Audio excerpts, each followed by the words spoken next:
Olá, eu sou o Paulo Valim e hoje vamos falar de funções inorgânicas. O que acontece? Há uma grande variedade de compostos na natureza. Então, primeiro a gente dividiu esses compostos em compostos orgânicos e compostos inorgânicos. E aí, dentro da orgânica, eles são divididos em classes, em grupos, e sobrou um monte de outros compostos inorgânicos, que a gente também divide eles em classes, em grupos. Então a gente pegou aqueles que tinham mais ou menos ali as mesmas características e separou, porque em vez de estudar um por um, você estuda o grupo. Então, para facilitar o estudo, a gente dividiu em 4 grupos, né? Os ácidos, que é a primeira função que nós vamos ver, as bases, os sais e os óxidos. O que a gente vai estudar mais dessas definições é a definição de Arrhenius. Né? Arrhenius foi um cara que definiu o comportamento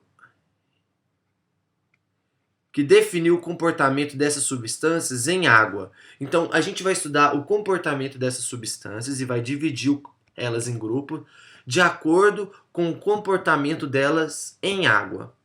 Tá certo? Então, o primeiro que nós vamos ver aí são os ácidos. Ácidos. Os ácidos, então, a definição de ácido é aquele composto que em água, em meio aquoso, água ioniza,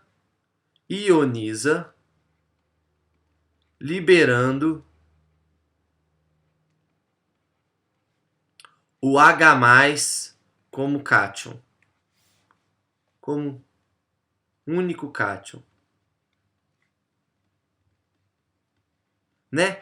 Cátion é o átomo que tem carga positiva, certinho? Então, olha só. Então, vamos dar uma olhadinha aqui no que está falando aqui. Nós temos, então, a água, né? Então, Arrhenius estuda em meio aquoso, né? Outros cientistas estudaram em outros meios, como no ar ou em outros solventes, né? Mas a gente vai ficar com meio aquoso. Ioniza, olha essa palavra, ionizar. O que é ionizar? Ionizar significa formar cargas. Formar cargas. Mas como assim formar cargas? Olha só, porque os ácidos, eles são compostos covalentes. Né? O que é um composto covalente? É um composto que compartilha elétron. Compartilha elétron nas suas ligações. Então, por exemplo, era uma vez o hidrogênio tinha um elétronzinho, certo? E ele queria se estabilizar. O hidrogênio ele se estabiliza com 2, ele é igual ao hélio, ele segue o exemplo do hélio. Né? Ganha mais um elétron aqui, fica com 2 e estabiliza. E a gente tem os outros elementos aí, por exemplo, o cloro. O cloro da família 7A tem 7 elétrons na última camada. Ele quer atingir o octeto, quer ficar com 8 elétrons na última camada para se estabilizar. Aí o hidrogênio fala assim para ele: ó, cloro, eu estou precisando de um elétron para eu ficar com 2 e eu estabilizar. O cloro fala: rapaz, mas que coincidência. Eu também estou precisando de um para eu me estabilizar. Aí o hidrogênio vai, então tá bom demais, me dá o seu que eu te dou o meu. Aí o que acontece? O hidrogênio vai, dá o elétron dele e o cloro também dá. Eles compartilham o elétron. Agora esse elétron aqui do hidrogênio faz parte do cloro. E esse elétron do cloro faz parte do hidrogênio. Então o hidrogênio tem 2. E o cloro vai ter os 8 que ele queria. 1, 2, 3, 4, 5, 6, 7, 8. Beleza. Tá todo mundo feliz, estável, compartilhando a ligação. Ligação covalente. Então o que acontece? Então agora eu vou jogar esse composto em água. Eu vou pegar aqui, deixa eu pegar meu baldinho de água. Um balde de água aqui. Deixa eu botar uma aguinha. Opa. Água vermelha não, né? Então aqui. E aí eu vou jogar essa molequinha aqui dentro. Mas antes vamos dar uma olhada nessa molécula. Tem um negócio que chama eletronegatividade. Eletronegatividade. O que é eletronegatividade? É a força com que o átomo atrai os elétrons. Então aqui, ó, eletronegatividade. É a força com que um átomo atrai os elétrons de uma ligação sigma. Então, por exemplo, eu tenho um átomo. Um átomo, ele tem o núcleo positivo, certo?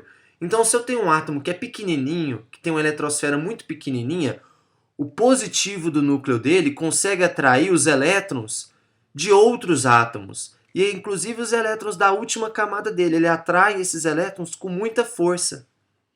Então eu tenho um núcleo positivo.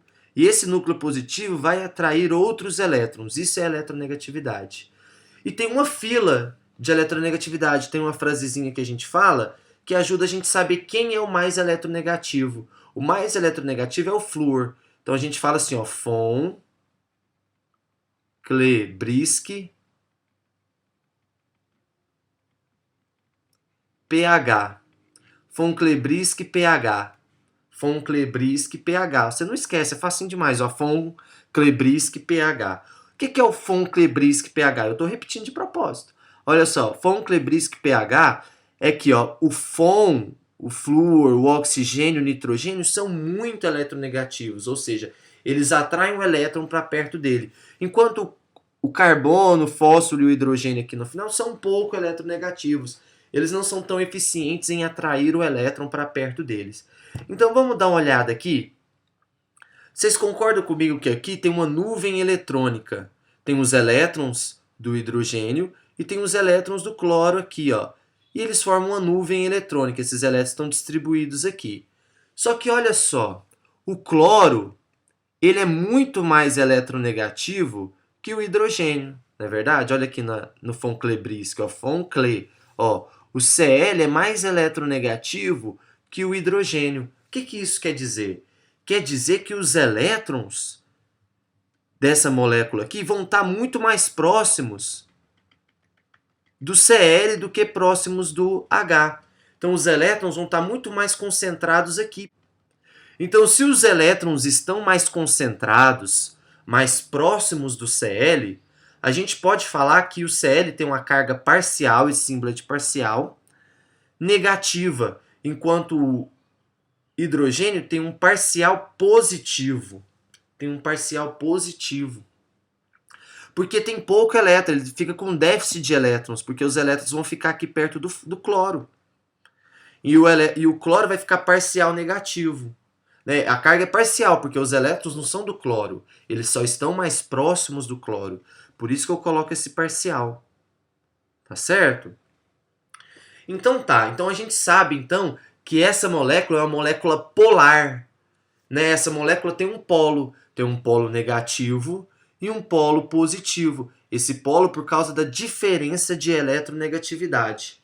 Aí eu jogo essa molécula na água. Pá! Joguei na água. HCl. O que vai acontecer então? Olha só, aqui é positivo, aqui é um parcial negativo, é molécula polar. A água também é polar. A água, se a gente der uma olhadinha nela aqui, ó, vamos ver aqui, deixa eu descer, H2O, ela é assim, ó. O oxigênio é mais eletronegativo que o hidrogênio, olha só. Então, os elétrons vão ficar mais próximos do oxigênio, né? E aqui vai ficar com pouco elétron, porque é pouco eletronegativo, ou seja, com um elétron que vem desse hidrogênio com o outro, o oxigênio é 2 parcial negativo, enquanto aqui é parcial positivo, aqui é parcial positivo. Então a água também é polar. Então vamos ver o que acontece. A gente falou disso em uma outra aula, quando a gente fala de entalpia de solução. Vamos falar aqui de novo, olha só. Aqui é parcial positivo e negativo. Então quando a gente joga esse ácido na água, a água vem e cerca esse ácido, solvata. Ele vem e começa a cercar aqui, ó, interagir. A parte positiva da água interage com a parte negativa do ácido. Então ela vem interagir aqui, ó. Vamos trocar essas cores.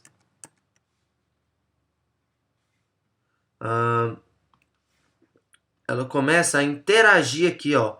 A parte positiva começa a interagir com a parte negativa, enquanto a parte negativa começa a interagir com a parte positiva, certo? Ou seja, a água começa a relacionar aqui, a interagir com essa molécula do ácido.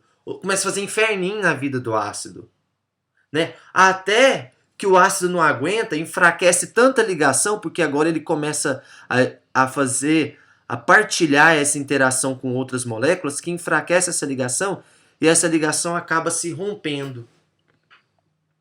Essa ligação se rompendo, então eu tenho agora H+, agora não é parcial, porque agora ele perde de vez o elétron, então ele fica positivo.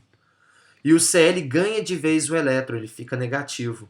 E a água solvatana, a água em volta deles aqui, ó, impedindo com que eles se liguem de novo. A água solvatar é ficar em volta, impedindo com que esse ácido, com esse H+, se ligue de novo com Cl-. Tá certo? Então fica aqui separado, solvatado, ou seja, então liberou aqui, ó, o H+. Então o ácido é aquilo que libera H+. Então, ó, tá vendo? Antes não tinha carga. Essa carga positiva aqui foi formada. Por isso, ácido é aquilo que ioniza. Ionizar é formar cargas, liberando o H+ como um único cátion. Certo? Enquanto, só para a gente fazer um comparativo, vamos dar uma olhada aqui na definição de base. 2 aqui, base. O que é uma base? Base é aquilo que em meio aquoso dissocia em água, né, meio aquoso, dissocia liberando o OH- como único ânion. Então, olha só, tá vendo uma diferença na palavra? Olha só, em água a base dissocia. Por que não ioniza? Porque a base, galera, a base ele é um composto iônico. Base é um composto iônico. Ó, iônico. Ácido é covalente, base é iônico. Ou seja, a base ela é formada por um metal. A base, por exemplo, vamos ver o hidróxido de sódio, NaOH. O sódio, NaOH. O sódio, ele dá o elétron para o OH e o sódio fica positivo e o OH fica negativo. Certo? Então, o sódio fica positivo e o OH fica negativo. Então, antes deles se ligarem, eles já são carga positiva e carga negativa. Como o sódio é positivo, né, surge uma força eletrostática. O positivo não atrai o negativo. Essa força eletrostática une os dois, ó, NaOH. Eles estão unidos por uma força eletrostática que une as cargas, une o positivo com o negativo. Então, o que acontece? Nesse caso aqui, eu não tenho uma ligação covalente. Aqui eles já são cargas. E quando eu jogo na água, o que a água faz? A água vai começar a interagir, porque esse é negativo, esse é positivo. De novo, a água interage, enfraquecendo a ligação e separando os dois. Quando a água separa os dois, Na+OH-, ela vem solvata, né, impedindo com que eles se liguem de novo, fica cercando aqui, ó. Assim eles não vão se ligar de novo. E agora, ó, liberou o OH-. Só que, ó, essa carga já existia antes. Ela continua existindo depois. Não formou cargas, as cargas já existiam. Então, dissociar significa separar cargas. Significa separar cargas. Então, na base, apenas separa cargas que já existem. Enquanto no ácido, não. O ácido, ele forma cargas, não existem cargas. Ele forma cargas. Então, isso é ionizar. Certo? Então, essa foi uma breve introdução de ácido e base. Nós vamos continuar falando, nós vamos falar de acidez, de nomenclatura, pH nos próximos vídeos, ok?